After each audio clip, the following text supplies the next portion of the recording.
Hello guys, நம்ம விஜயனா அவருடைய dance எத்தனை பேருக்கு பிடிக்கும்?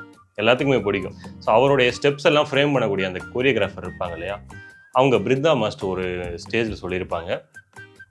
அவர் எப்படி பெர்ஃபார்ம் பண்ணுறாருன்னே தெரியாது, பூனை மாதிரி இருப்பார். டேக்கு எடுக்க ஆரம்பிச்சிட்டா செம்மையாக வந்து பெர்ஃபார்ம் பண்ணி முடிச்சுவார் அப்படின்வாங்க. ஸோ அந்த ஹீரோயின்ஸ் எல்லாம் அவர் கூட ஆடுறதுக்கு ரொம்ப தடுமாறுவாங்க. ஸோ இதெல்லாம் வந்து பேட்டியில் நான் பார்த்தது. ஸோ என்ன அப்படின்னா, இதுக்கு பின்னாடி ஒரு விஷயம் இருக்குங்க. ப்ராக்டிஸ் வந்து ஒரு நாள் தான் ரிஹர்சல் பண்ணுவார்.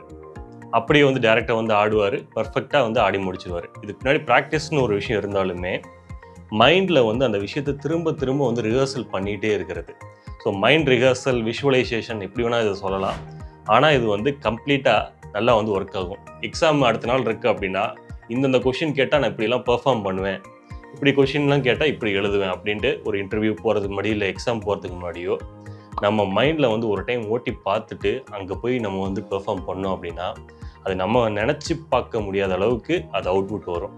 ஸோ இது வந்து ஒரு சீக்ரெட்டான ஒரு ஹேக்கு. ஒரு சில பேர் அமைதியாக இருப்பான், ஆனால் ஒரு விஷயத்த செய்கிறான் அப்படின்னா டக்குன்னு வந்து நம்ம எதிர்பார்க்காததோட ஜாஸ்தியாக வந்து செஞ்சு முடிச்சிருவோம்.